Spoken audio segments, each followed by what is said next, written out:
Nos premières conversations avec François avaient rapidement tourné autour de ça aussi, c'est-à-dire, c'est devenu un petit peu cette exploitation de la prospective à des fins d'outiller l'interdisciplinarité et pour nous a conforté, nous a permis d'affiner aussi cette méthode qu'on vous propose.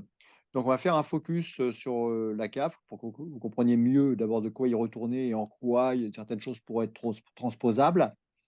Ensuite, on fera un deuxième focus sur un autre exercice de prospective qui vient de se terminer là, il y a quelques mois, qui concerne la filière vigne-vin française dans le monde, et donc qui va évidemment vous intéresser à la fois au plan méthodologique et au plan de variables de contexte que ça peut permettre d'aborder dans la complexité. Voilà, c'est une des vertus, voilà, aussi des exercices prospectifs, que d'essayer d'aborder avec une approche systémique cette complexité. Donc, alors voilà, j'ai compris. Donc, objectif de cet atelier prospectif WP7 donc, va recouper grandement ce qu'on avait vu dans la cave, c'est-à-dire outiller l'interdisciplinarité entre les chercheurs impliqués. On évoque ça à peu près à chaque réunion. On l'a fait encore il y a quelques minutes au sein du PEC, à l'intérieur des WP, entre les WP, c'est une vraie question. Et puis, deuxième vertu, c'est que on attend de cette prospective qu'elle puisse aussi outiller le dialogue avec la profession pour construire une stratégie commune. Donc, dans un premier temps, le projet La Cave, un peu comme voilà, une référence, c'est euh, c'est Françoise qui va nous présenter le projet de la cave. En réalité, on avait commencé à utiliser la prospective aussi pour outiller l'interdisciplinarité déjà il y a quelques années dans un autre projet transversal sur les vins à plus faible degré. Voilà, on aurait pu prendre une autre référence, mais celle de la cave quand même c'est celle qui ressemble le plus à nos ambitions Vitae, et puis elle est aussi plus récente. Alors je vais passer la parole à Françoise. Oui, merci Hervé. Donc la cave, je pense que bon nombre d'entre vous en avaient entendu parler, voire même, y avaient participé. Ça a été fait en plusieurs étapes avec, une démarche prospective qui a permis donc le travail entre les WP en interdisciplinarité pour fabriquer des hypothèses. On a aussi utilisé d'autres sources d'hypothèses et notamment des travaux antérieurs de prospective. Ça s'est poursuivi par une démarche de sciences participatives qui a permis des interactions étroites entre les scientifiques et professionnels au niveau d'ateliers dont on va reparler. Et puis, on a poursuivi jusqu'à l'accompagnement vers l'élaboration de stratégies et de plans d'action stratégiques, ce qui n'est pas toujours évident à faire avec les prospectives. Ça a pris du temps tout ça, hein, puisque on est sur un total d'une dizaine d'années sur l'ensemble de la démarche. Alors donc les étapes, Hervé, si tu voilà, les étapes phares, hein, parce qu'on ne va pas rentrer dans le détail et c'est pas l'objet là, c'est d'avoir cette fixée sur le choix d'un des scénarios climatiques. On a pris à l'époque le scénario médian du GIEC qui était celui qui permettait d'être sur une trajectoire à plus de degrés pour 2050. Alors, sachant que 2050, les divergences entre les scénarios étaient suffisamment limitées pour qu'on puisse faire le choix de ce scénario sans avoir à émettre des hypothèses sur l'ampleur du changement climatique. Voilà. Et donc, dans ce scénario, il y avait euh, pas de changement radical de la pluviométrie, un besoin croissant de la vigne en eau, et puis une croissance, une augmentation des aléas, des événements extrêmes on n'a pas imaginé que la vigne n'était plus cultivable dans le sud de la France, en clair. Voilà. Et donc, On a imaginé que le changement climatique, que l'adaptation au changement climatique se ferait, selon 2 axes. Un axe intensité d'innovation, heu qui va de pas du tout d'innovation à de l'innovation incrémentale, changer la densité de plantation, les levures, les modes de taille, introduire de nouveaux cépages. Changements plus radicaux, où là, on changerait carrément, complètement l'encépagement, où on irait plus loin dans l'utilisation de l'irrigation, jusqu'à un changement très radical avec, des vignes à OGM, l'autorisation de l'aromatisation, du mouillage, enfin des éléments qui reviendraient sur qui modifieraient la définition, mondiale du vin. Et puis l'autre axe, c'est l'axe relocalisation, donc une relocalisation qui peut ne pas avoir lieu, qui peut avoir lieu au sein, des terroirs, au sein des aires d'appellation pour ce qui est des appellations. Donc, on va aller chercher, de la fraîcheur en altitude, on va aller chercher, des zones, irrigables, mais en restant dans les régions, viticoles. On peut aller un peu plus loin sur, la délimitation des aires de culture et des zones de culture de la vigne. Ça peut aller plus loin vers, l'abandon, la création, de nouveaux vignobles. Et puis on a imaginé, l'artificialisation de la viticulture sur serre, viticulture sur roulette. Alors la viticulture sur roulette, on l'avait vu, de façon expérimentale à Gesenheim lors d'un congrès, de l'OIV, où, les vignes étaient plantées dans des grandes poubelles, de façon à pouvoir, être, bouger en fonction pour tester des différentes expositions climatiques. Donc avec ces 2 axes, on a considéré que le pas d'innovation, pas de relocalisation, ça, c'était pas quelque chose à envisager parce que l'histoire agricole et l'histoire viticole montrent que l'adaptation, elle se fait en continu et qu'il y a toujours quelque chose qui est modifié par, les agriculteurs, les viticulteurs eux-mêmes. Donc la petite case en haut à gauche, elle n'est pas vraiment considérée. Par contre, on a défini donc 4 grandes zones, qui correspondent à ce qu'on peut appeler des stratégies d'adaptation, soit plutôt conservateurs en essayant de limiter au maximum, les modifications, que ce soit territoriales ou technologiques, de façon à rester sur les fondamentaux de ce qui fait la valeur de la viticulture, française, quitte à réduire un peu la voilure.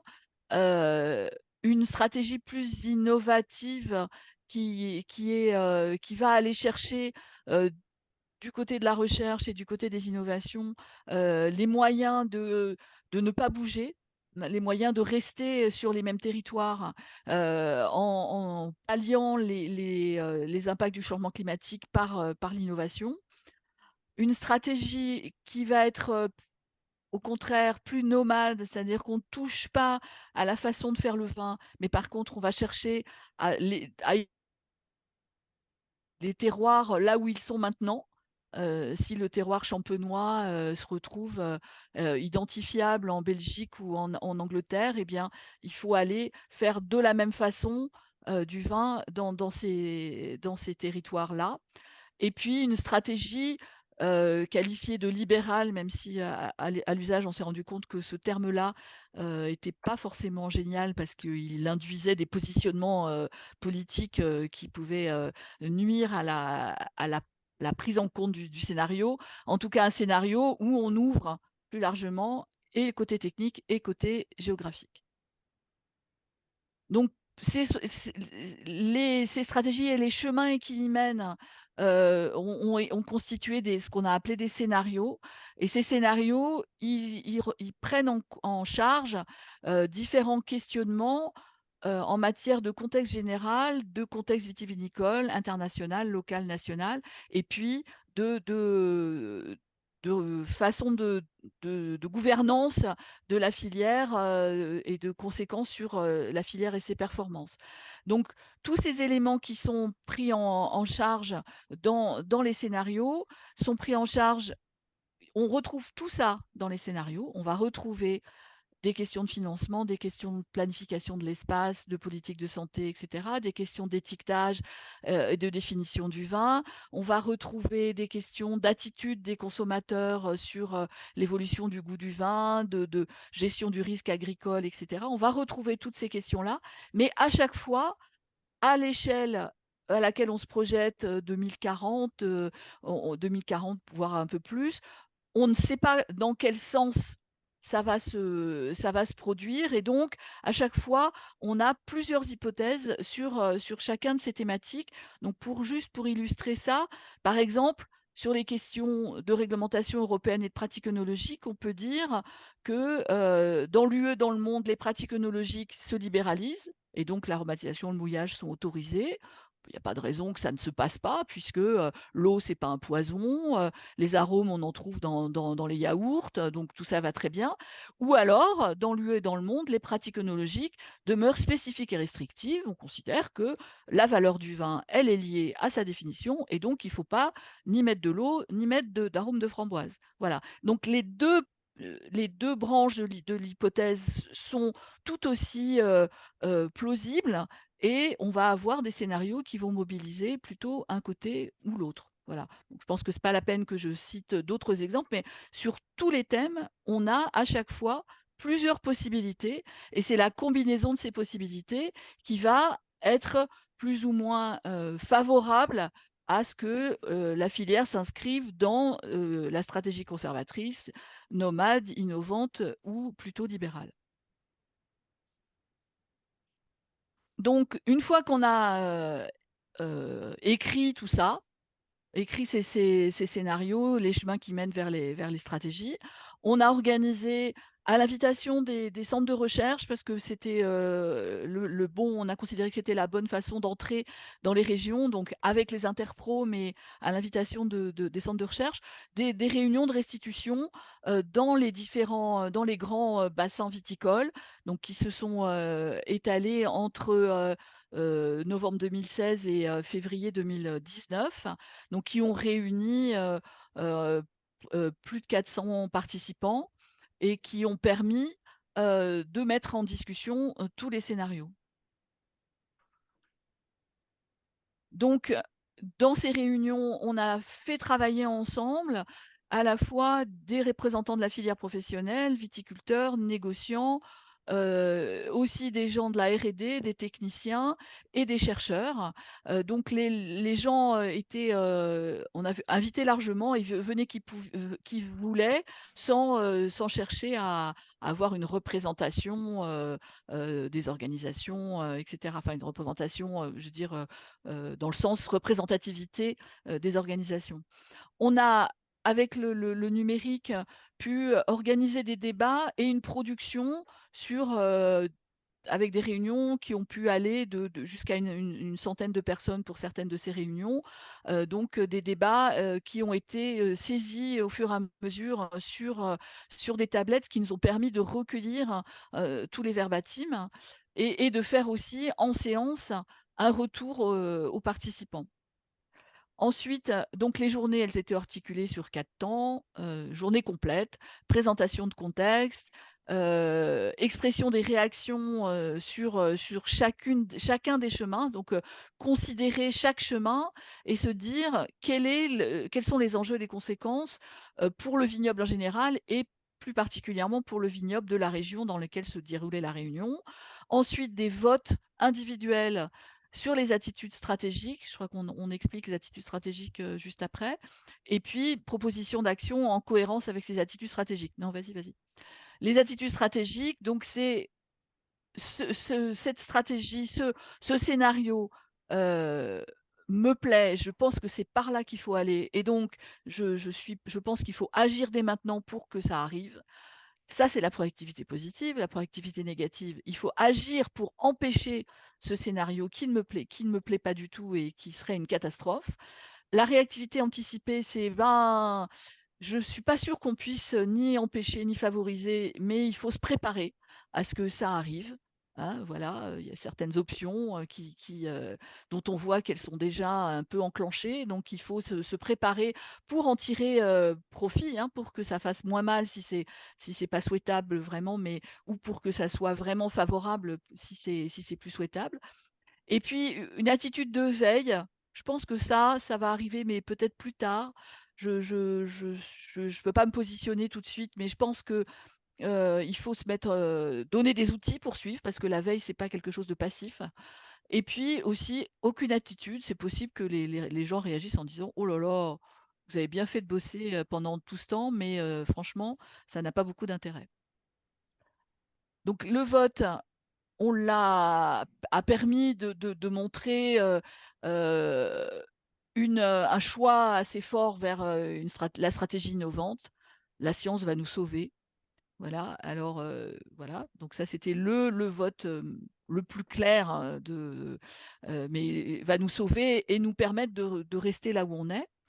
Heu, des votes plus, contrastés, enfin un vote de rejet pardon de la stratégie, libérale, parce que ça a bousculé vraiment tous les fondamentaux de la représentation professionnelle, hein, vraisemblablement et puis ça ouvrait, un peu à quelque chose de vertigineux et puis des votes plus contrastés sur la stratégie conservatrice et sur la stratégie, nomade. Sur la stratégie nomade, plutôt du côté du refus, mais avec quand même des considérations, hein. Il ne faut pas, s'abstraire de la possibilité d'accueillir de nouveaux venus dans nos vignobles, bien exposés ou de bouger nous-mêmes. Et puis la stratégie conservatrice, là aussi, là carrément des votes contrastés puisqu'on a du positif et du négatif et de la réactivité anticipée et donc vraisemblablement, une tentation de vouloir conserver, même si on craint que ça soit, pas facile, de rester sur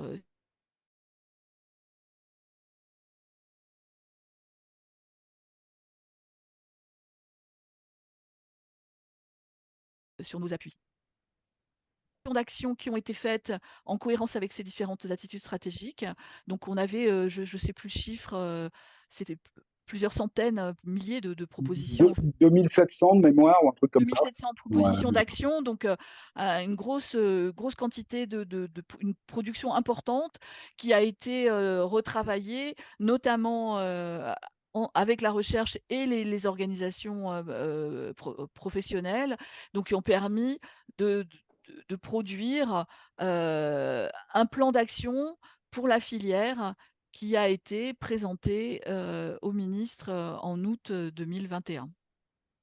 Donc voilà, les objectifs, qui ont été atteints, heu, avoir une représentation commune de ce système vigné-vin face au changement climatique, avec des scénarios interdisciplinaires qui a avec des contributions des chercheurs de chaque, work package et puis la possibilité donc la restitution à l'ensemble des chercheurs, des journées de dialogue avec la profession dans les régions et l'appui aux organisations de filières pour élaborer un plan stratégique, et bi également d'autres modes de valorisation, internationales, que ce soit Climwine dès 2016 ou dans chaque congrès, mondial de la vigne et du vin à partir de 2016. Merci, merci François. J'imagine que vous avez sûrement déjà des questions, mais on va embrayer sur la suite de la présentation et on pourra revenir sur les aspects, spécifiques à la cave, dans les questions générales à la fin si vous le souhaitez. Donc, là, comme j'ai annoncé tout à l'heure, je vais passer la parole à Patrick Aigrin, donc, France Agrimaire également, sur, un focus sur cette prospective, qui a été, récente, là, qui a été récemment, finalement actualisée, qui reprend, qui avait vocation à rénover. Alors, en se posant la question dans l'épistémologie, qu'est-ce que c'est que rénover une prospective 20 ans après? Mais il semblait important de reconsidérer cette prospective nationale qu'on avait lancée dans les années 2000 et pour lui donner une actualité peut-être plus pertinente. Patrick, je te passe la parole. Merci, bonjour à tous. Donc, comme vient de le dire Hervé, l'objectif de cette prospective, c'était de se poser la question de savoir ce qu'on avait raté à la fin des années au tout début des années 2000.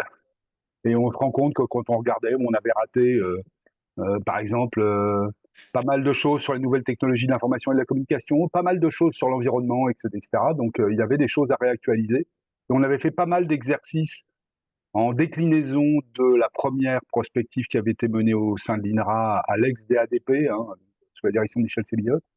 Et on avait fait pas mal d'exercices de déclinaison et on s'est aussi servi de ces déclinaisons pour actualiser cette prospective. On ne rentre pas dans les détails, ça n'intéresse qu'un nombre fort restreint de gens de savoir comment on s'y prend pour actualiser une prospective, c'est pas l'objectif de la présentation. Ce qu'on voudrait surtout vous faire toucher du doigt, c'est le fait que, de la même manière que dans la prospective La Cave, quand on s'intéressait aux conséquences du changement climatique sur la filière, là, on s'intéresse à la logique de sortie des pesticides dans la filière, mais cette logique va se confronter et se mélanger avec d'autres logiques qui vont, elles, continuer à opérer dans la filière, comme les problématiques liées à la consommation d'alcool, comme les problématiques liées à l'économie territorialisée, à l'importance de l'indication géographique, etc., etc.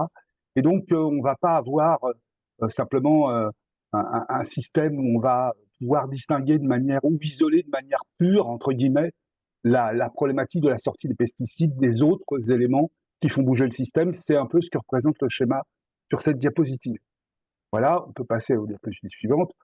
Globalement, la seule chose qu'on peut vous dire, c'est qu'il va falloir, pour travailler sur le sujet, qu'on se mette d'accord sur une représentation d'un système. Et globalement, là, on essaye de vous expliquer très rapidement comment on s'y est pris pour représenter de manière assez générique les filières vignes et vins, en disant globalement qu'on était globalement en confrontation ou en interférence permanente entre de la démographie et des milieux physiques et naturels, qu'il y avait plusieurs interfaces dans cette confrontation, bien sûr des interfaces techniques de créativité, etc., autour des objets, des pratiques scientifiques, des pratiques techniques, etc., mais également des problématiques de gouvernance, autour de valeurs, d'histoire, et bien sûr des problématiques à consonance plus directement environnementale, sous forme de pression exercée par la démographie sur l'environnement, en termes de densité, de durée, etc., etc. Et voilà, et donc on considérait que ces interfaces-là, influaient sur ce qu'on a représenté sous forme d'un triangle au milieu de ce graphique, qui est la filière vitivinicole en tant que telle, qui va lier les acteurs entre eux jusqu'à la consommation à travers les productions du secteur vitivinicole. Voilà. Cette représentation très générique nous a amené à retenir dans la prospective Vignes et Vins rénovée 102 hypothèses, dont vous voyez qu'il y en a à peu près 60% qui portent sur, on pourrait dire, l'intrafilière, et à peu près 40% des hypothèses qui portent sur le contexte générique et général dans lequel s'inscrit cette filière. Parce que, par définition, lorsqu'on mobilise la systémique, globalement, aucun système ne maintient son identité sans passer son temps à échanger avec son environnement. Donc, on ne peut pas considérer que, d'ailleurs, si on faisait l'exercice ensemble, et on le fera d'ailleurs ensemble, dans le cadre de la prospective Vitae, de se mettre d'accord sur c'est quoi les limites du système, on verrait on travaille tous dans le secteur, mais on ne serait pas tous spontanément d'accord, et c'est intéressant. Voilà, c'est la frontière entre l'intrasystème et l'extérieur du système, c'est quelque chose d'épais et de poreux. Voilà. Donc voilà, j'insiste pas, mais vous voyez qu'il y a des hypothèses sur les acteurs de la production, de la mise en marché, de la distribution, et puis de l'autre côté, sur territoire et urbanisation, changement climatique, recherche, innovation, sur les produits phytopharmaceutiques au sens large du terme, etc. Voilà. Globalement, comme l'a présenté Françoise tout à l'heure, eh bien, chacun des scénarios qui ont été élaborés traite tous des trois familles de sujets qui sont présentés sur ce qu'on appelle, nous, le canevas. Donc, des thèmes qui traitent du contexte général, le contexte macroéconomique, les attentes sociales et sociétales, les évolutions climatiques, et aussi les politiques agricoles et territoriales, bien sûr, sur les filières et les acteurs, sur qu'est-ce qui se passe en matière de circuits de distribution, avec bien sûr l'influence des nouvelles technologies de l'information et de la communication, mais aussi sur les pratiques techniques, les pratiques œnologiques, également sur les localisations des vignobles, sur les systèmes de production, également sur ce qui prend de plus en plus d'importance, les relations aux urbains, les relations aux gens qui qui vivent en zone rurale, qui ne sont pas des agriculteurs. Et puis, de l'autre côté, enfin, dans la dernière colonne sur marché et produits, ben, qu'est-ce qui se passe en matière de demande mondiale de vin, en matière d'exportation des vins français, mais également en termes de consommation et en termes de signes de qualité. Pour aller très très vite, là aussi, pour vous donner un exemple, quand on parle d'assembleurs internationaux, et pour reprendre les exemples, type d'exemples que prenait Françoise, eh bien, globalement, pour les assembleurs internationaux, on avait des hypothèses qui disaient, ben, demain, il y aura des Jacques Vabre du vin, pour faire simple, c'est-à-dire des gens qui seront des gens capables de vous offrir, par exemple, un assemblage de meilleurs Syrah du monde, ou demain, où ces opérateurs-là n'existeront pas. En substance, hein, je veux dire, c'est pas ça le texte précis de l'hypothèse, mais voilà. Et donc, on est toujours dans des hypothèses recto et verso, dans ces méthodologies-là, ce qui nous oblige à finir par raconter des histoires qui sont des histoires, entre guillemets, où on apprend à penser contre nous-mêmes, parce qu'on valorise des rectos et on oblige à tenir compte des liens qu'on crée entre ces hypothèses pour raconter des histoires. On va passer à la diapositive suivante. Sans rentrer à ce niveau-là dans la mécanique, on a écrit 4 scénarios pour la filière vignes-vins à l'horizon 2040. Une filière nomade pilotée par Laval, une production innovante et vertueuse pour des vins d'exportation, une filière performante et des vins plaisir, et un marché national privilégié autour de filières régionales qui seraient coordonnées. Voilà. On va continuer pour vous donner un peu de corps sur ce que c'est. Le scénario 1, qui est filière nomade pilotée par Laval, ben, globalement, le résumé très rapide, c'est alors que la viticulture ne peut faire face aux impacts du changement climatique dans ces territoires anciens, des investisseurs mettent en place, dans les zones devenues propices, des filières pour élaborer les produits à base de raisins adaptés aux zones internationales diversifiées, mais marquées par les restrictions d'une économie convalescente. D'accord ? Donc on est véritablement orienté aussi sur la prise en compte des demandes internationales. Production historique et consommation conventionnelle fondée sur les valeurs culturelles occidentales d'usage, et notamment les indications géographiques, s'effacent petit à petit. Influenceurs et prescripteurs pallient le manque d'exposition des vins consécutifs au recul de la grande distribution et promeuvent de nouvelles pratiques auprès de consommateurs peu dépensiers et plus sensibles au respect de normes sociales mises en avant par les marques qu'à l'impact environnemental de leur consommation. D'accord ? Bon, pour ne pas vous lasser et entendre ma délicieuse et chantante voix, vous allez, les deux histoires suivantes vont vous être racontées par Hervé et François. Par Françoise et Hervé, plus exactement. Ah, d'accord. Okay. Alors, si j'arrive à le faire sans. Voilà, c'est ça. Scénario B, Françoise. Hop, oui. Donc le scénario B, production innovante et vertueuse pour des vins d'exportation. Donc là, on sent que on va de l'avant avec ce scénario.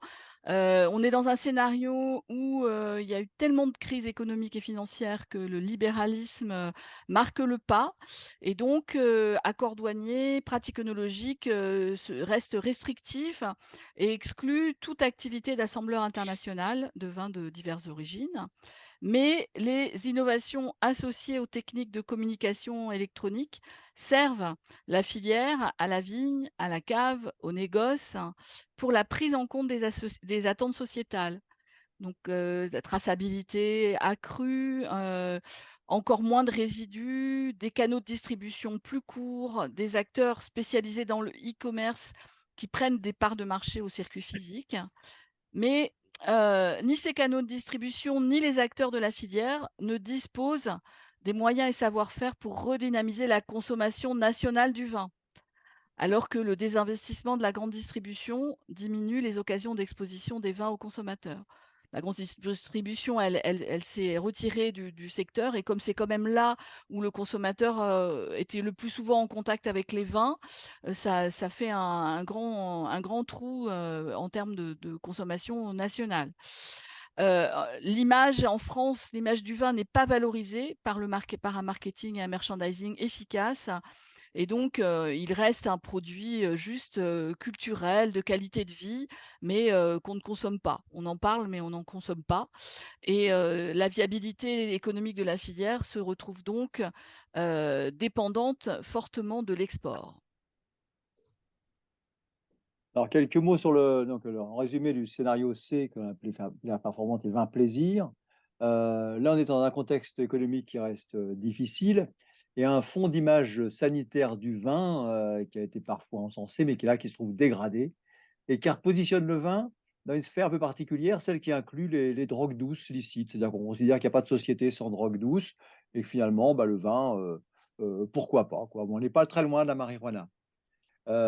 Et dans ce contexte, la filière reconquiert son marché intérieur grâce à la recherche publique et notamment en génétique viticole, bien soutenue par la profession, et grâce à des efforts marketing, notamment de merchandising développés par la distribution en aval. Celle-ci propose des vins compétitifs avec des rendements élevés, des assemblages de mous et de vins de l'Union européenne très facilement. Débarrasser l'attribut négatif environnementaux, ça c'est très important sur le marché, par des innovations variétales qui, elles, sont bien acceptées par les consommateurs. Ils ne s'embarrassent pas de savoir si c'est les NBT, si c'est des choses qu'ils réprouveraient. Voilà, le consommateur accepte ça. Pour autant, des tensions existent et persistent entre urbains ou plus exactement même rurbains, hein, ces gens qui sont à la frontière entre le rural et l'urbain, et les vignerons. Et les producteurs, finalement, cherchent à compenser l'absence de développement de la consommation en diversifiant leurs sources de revenus. Cette diversification peut se faire grâce aux coproduits liés à la vigne, mais la concurrence interrégionale, évidemment, s'intensifie dans ce contexte un peu très, très compétitif et arbitré le plus souvent par le négoce. Patrick, quatrième. Ouais. Et dernier. Et dernier scénario qu'on a écrit. Là, dans ce scénario-là, la filière vitivinicole concentre ses débouchés sur le territoire national et se structure autour d'un axe qui lie de manière assez vraiment intime les producteurs de vins à indication géographique, au sens large du terme, c'est-à-dire aussi bien les AOP que les IGP. Le négoce de place, c'est une grande distribution qui a décidé qu'en utilisant la digitalisation, elle pouvait devenir un lieu d'accès au conseil et un lieu de création de valeur via ce conseil. Cette structuration globale s'accompagne en amont d'une réelle coordination des IG au plan national qui permettent de résister à l'évolution agroalimentaire du secteur dans un lien de libre-échange réinstauré. Ça veut dire que partout ailleurs, pas partout ailleurs, mais dans pas mal de villes, et notamment dans les pays qui découvrent le vin, globalement, des assembleurs internationaux ont pris la place et globalement visent à fabriquer des marques par assemblage de vins de différentes provenances. Donc les IG françaises se combinent également avec de nouveaux signes de qualité à ancrage environnemental et social permis par l'essor des techniques de communication électronique. C'est pas sans surprise, on généralise ce qu'on peut communiquer à travers un QR code, par exemple. Pour ce faire, certaines biotechnologies sont acceptées du bout des lèvres afin d'obtenir rapidement des variétés résistantes tant aux maladies qu'aux aléas abiotiques et ainsi tenir à distance les effets du changement climatique, mais aussi viser à respecter une attente sociétale majeure, à savoir la réduction des résidus de produits phytopharmaceutiques dans les vignes en termes environnementaux, mais aussi dans les vins en termes de santé. Donc le concept de One Health qui est bien évidemment partagé et que vous connaissez tous. Voilà les 4 scénarios qui ont été produits pour l'ensemble de la filière à l'horizon 2040, sachant que, bien évidemment, ce sont des scénarios qui sont extrémisés, assez différents les uns des autres. Hein. Vous voyez bien, orientation sur l'export ou orientation sur le marché intérieur, vin valorisé comme des produits, comme un produit, je dirais, psychotrope gentil, voilà, pour faire simple. Voilà, par des choses assez différentes les unes des autres. Globalement, ce qu'on a fait, c'est qu'on a restitué cet exercice-là pour l'instant aux chercheurs de Montpellier, aux responsables de la R&D des entreprises de la chaire Vigne et Vin de l'Institut Agro, voilà, et on va continuer à le faire en 2023. Et puis aussi aux responsables professionnels nationaux, ça a été fait à Paris, voilà, et à chaque fois, on a récolté, comme on l'a fait pour la cave, les enjeux et conséquences, les attitudes stratégiques par rapport à chacun de ces scénarios, et des leviers pour la filière et pour la R&D. Pour la R&D, notamment au niveau de la chaire Vigne et Vin et des chercheurs de Montpellier. Voilà. Et Hervé, je te repasse la parole pour qu'on regarde où est-ce qu'on en est de la démarche appliquée à Vitae. Merci Françoise et Patrick. Donc oui, donc on espère que donc ces deux petits focus, là, à la fois sur la cave et sur la prospective Vignevain 2040, peuvent vous intéresser, mieux préciser ce qu'on fait quand on s'attelle à ce type d'exercice et à la complexité, et finalement avec des outputs plutôt positifs en termes d'interdisciplinarité. Et donc, évidemment, ça résonne peut-être plus particulièrement pour ceux d'entre vous qui envisagent de rentrer dans cet exercice de prospective centré sur Vitae, dans lequel vous reconnaissez bien les objectifs qu'on a déjà donc abordés là dans les minutes précédentes: élaborer des scénarios qui traitent de la question, là cette fois sera sur la sortie des pesticides, animer des interactions inter-WP et l'interaction avec le board scientifique et la profession, notamment à travers notre IAB, hein, notre club des entreprises des professionnels qui nous accompagnent. Et depuis l'élaboration de scénarios, ce qui est déjà en soi un exercice, ça c'est pas une donnée, c'est un travail et qui passe aussi par l'élaboration d'une vision commune, une représentation commune du système. On accorde énormément d'importance à ça. C'est celle qui permet de se comprendre quand on ne parle pas au départ les mêmes langues. Quand on est dans une interdisciplinarité, le problème c'est qu'on ne parle pas la même langue. Donc comme on est poli, on s'écoute ou on fait semblant. En tout cas, on s'écoute vraiment et on fait semblant de se comprendre en général. Et donc là, on essaie de passer un peu au-delà en essayant de briser un peu ces frontières de la langue en passant par une représentation commune du système. Et ça peut aller jusqu'à donc se dévoiler pour envisager finalement des attitudes stratégiques et sur lesquelles on peut bâtir finalement des propositions des propositions de levier d'action pour essayer comme disait Françoise tout à l'heure, soit de favoriser, soit de défavoriser, soit de se préparer à des scénarios. Tout ça peut même aller jusqu'à des politiques publiques. Dans le cas de la cave, évidemment, c'est tombé assez bien parce qu'on avait des choses à leur dire et la filière était aussi très preneuse de choses, voilà, d'éléments un peu concrets, les plus fondés scientifiquement possibles pour essayer de se préparer. Donc, on aura aussi sans doute à organiser des forums, des webinaires, pourquoi pas aussi instiller tout ça dans de la formation, on l'évoquait tout à l'heure, et de toute façon éditer des livrables. Donc, tout le monde sera bien sûr. Est-ce que ça ne marche plus là? Pourquoi ça veut plus? Ah, là, il y a quelque chose qui s'y met. Voilà. Donc, tout le monde est bienvenu. On a commencé à réfléchir et certains sont déjà découverts dans un appétit pour participer à ce groupe de travail de prospective. Donc, on rappelle rapidement, hein, l'intérêt, c'est d'intégrer une diversité de points de vue, de connaissances disciplinaires différentes, pertinentes et une capacité de transmission interdisciplinaire. Et puis, justement, d'éviter les prismes déformants.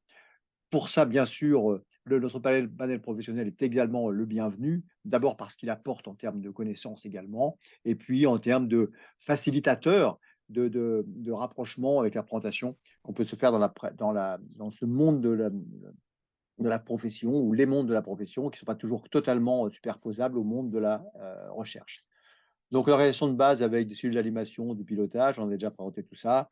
Pas vous embêter avec tout ça, mais ce qui est important là-dedans, c'est que évidemment, cette interdisciplinarité commence dès l'élaboration de cette représentation commune du système et dès l'élaboration des scénarios, donc dès l'identification même des hypothèses et l'expression de ces hypothèses. Il importe que ces hypothèses soient scientifiquement exprimées, fondées par des gens qui savent de quoi ils parlent. Et voilà, c'est déjà un exercice en soi. Moi, si je me commence à élaborer, à exprimer même une hypothèse dans un domaine qui n'est pas le mien, je pense que je vais dire une bêtise ou quelque chose qui va être un peu de travers et à la fin, ça donnerait de la bouillie en termes de scénario. Donc, c'est très important que chacun puisse être associé. Donc, c'est la raison pour laquelle on fait des consultations internes de façon importante pour explorer, valider, échanger avec des représentants des WP. Et puis les consultations externes, à chaque fois qu'on en a besoin, on ne s'interdit rien aussi d'aller interviewer, inviter des spécialistes sur certains points qui peuvent nous aider à traquer des processus en cours qui peuvent devenir des hypothèses, traquer des signaux faibles qui sont un peu les seuls à avoir perçus, nous on ne les voit pas, c'est trop brumeux pour nous, ou nous exprimer très clairement des tendances lourdes. Voilà, donc la participation, On ne sait pas encore exactement, mais on avait déjà parlé d'un minimum de 10 réunions interdisciplinaires. Après, on ne sait pas exactement parce que ça dépend aussi de la complexité, ça dépend des écarts de connaissances mutuelles que vous pouvez avoir entre vos WP. Parfois, on est surpris de voir évidemment des généticiens qui travaillent sur les levures. Finalement, ils se comprennent très vite avec les généticiens qui travaillent sur la vigne, souvent, alors que parfois, des économistes ont du mal à parler avec des gens des sciences de gestion qui pourraient sembler, vu de loin, très très proches. Voilà, donc tout ça dépend, on le présuppose pas. En tout cas, notre principe, c'est qu'on ne va pas mégoter. Les enjeux sont tellement forts là qu'on ne mégotera pas sur le nombre de réunions. En général, ça se passe de façon très consensuelle. Tout le monde ressent qu'on a fait le tour de la question, au contraire, qu'on aurait besoin de prolonger un peu ou d'approfondir tel point. Tout ça dans un climat, bien sûr, en présentiel, on avait bien sûr insisté là-dessus, avec une liberté totale de parole. Il n'y a pas de journaliste, il y a pas, on peut dire tout ce qu'on pense, et à condition qu'on ne refasse pas le film à chaque fois, et d'où l'intérêt d'une assiduité et d'une régularité. Notre calendrier, ben, on s'est un peu clarifié maintenant, donc on commencera à l'automne hein, pour réunir l'ensemble des participants et on se donnera 18 mois comme généralement pour faire ces réunions de notre représentation commune et l'écriture des scénarios, de façon à se réserver ensuite encore du temps pour la deuxième partie, pour les 18 mois suivants, pour valoriser, mettre en débat les scénarios, aller peut-être à l'image de la cave, aller se promener dans les vignobles et aller se confronter à des professionnels dans les différents bassins et élaborer avec eux des pistes stratégiques qui correspondent à des attitudes stratégiques qu'ils auront exprimées. Tout ça nous paraît important.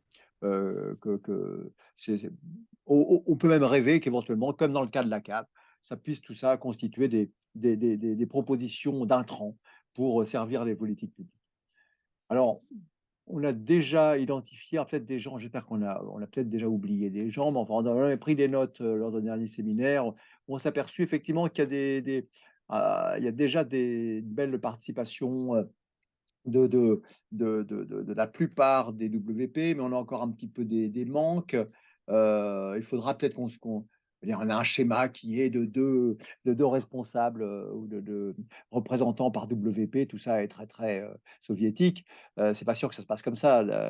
Il est possible qu'on ait besoin, en tout cas, qu'on ait besoin de s'adapter à la fois aux spécificités de chaque WP, à la disponibilité des uns et des autres. L'important, c'est qu'à la fin, on puisse vraiment bénéficier de tous ces observateurs, de ces vigies que vous êtes aussi et ces spécialistes que vous êtes aussi chacun dans vos domaines. Bien sûr, les gens qui accompagnent notre comité scientifique et notre IAB, le professionnel, sont également adaptés et sont bien sûr invités. En particulier, bien sûr, Jagoté, qui est déjà maintenant un vieux routier de la prospective, qui a accompagné la CAF, qui a accompagné le prospective récemment, et qui a à la fois ce regard un peu de prospectiviste et cette connaissance intime des aspects, l'indication géographique de la filière, ce qui est extrêmement précieux puisque ça pèse à peu près 93% de notre production. Voilà ce qu'on voulait vous dire.